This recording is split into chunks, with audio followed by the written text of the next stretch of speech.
Doctor सिका मिल बराला।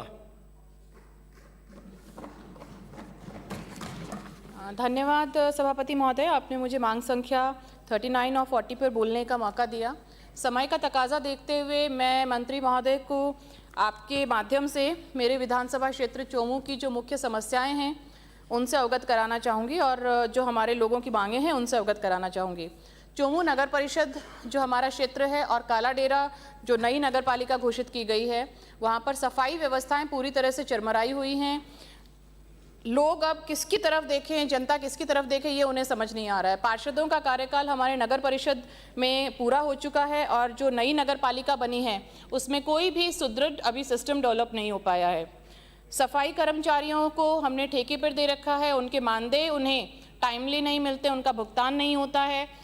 तो मेरा प्रश्न भी इस पर लगा था और मेरे आपसे पुनः निवेदन है कि जो सफाई कर्मचारी हैं उनकी जल्द से जल्द नियमित भर्ती की जाए और उसमें जो अभी संविदा पर लोग लगे हैं और जो पारंपरिक रूप से इस काम को करते हैं वाल्मीकि समाज के लोग, उन्हें इसमें प्राथमिकता दी जाए। चोमू शहर का समस्त कचरा संग्रहण वीर हनुमान जी पुलिया के पास लाल कुई जगह पर होता है और समस्त क्षेत्रवासियों की ये मांग है कि हमें एक नई लैंड अलॉट की जाए जो हमारे शहर और आबादी क्षेत्र से दूर हो। साथ ही टेम्परेरी सॉल्यूशन के लिए वहाँ पर एक चारदीवारी बनाई जाए ताकि वहाँ पर हमारी जो गौ माता हैं वहाँ पर इकट्ठी होती हैं वो प्लास्टिक और कचरे का सेवन ना करें।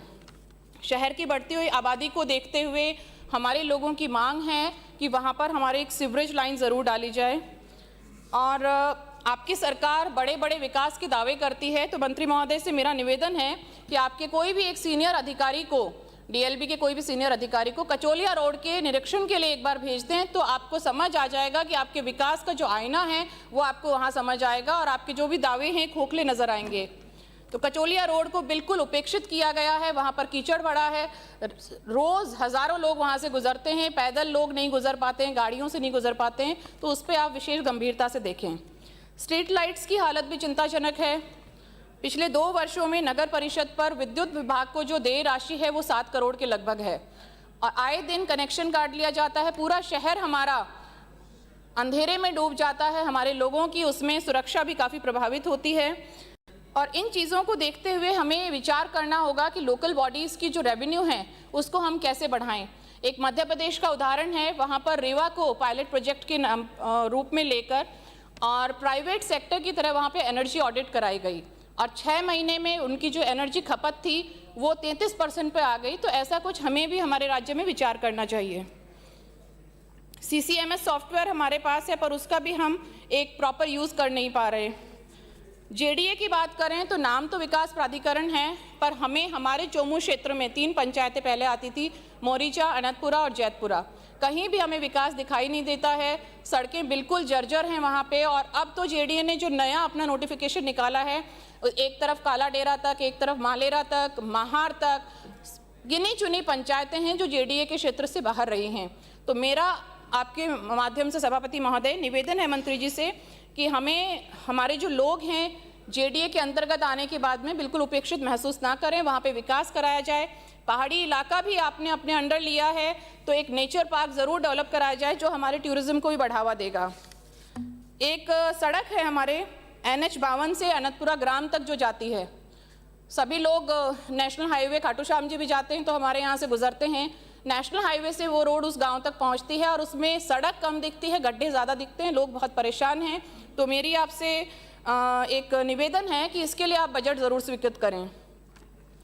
JDA की जो भूमियां हैं और चारागाह भूमियां हैं उस पर बड़े भूमाफियाओं द्वारा राजनीतिक संरक्षण में, गरीब आदमी नहीं कर रहा है, राजनीतिक संरक्षण में बड़े प्रभावशाली लोग उस पर अतिक्रमण कर रहे हैं। तो इस चीज़ को बहुत गंभीरता से लिया जाना चाहिए।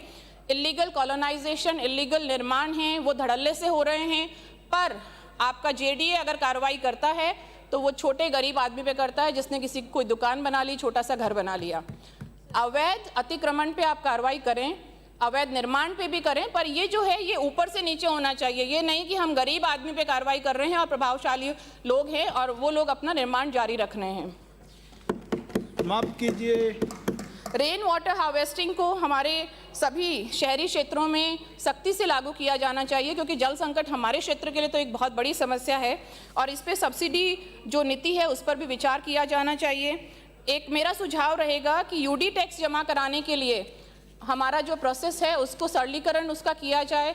और उदाहरण के तौर पे जिस तरह से हम बिजली का विद्युत विभाग के जो बिल पे करते हैं, के नंबर होता है और डायरेक्ट ऑनलाइन पेमेंट हो जाता है, तो उसी तरह का सिस्टम हम यूडी टैक्स जमा कराने के लिए भी करें।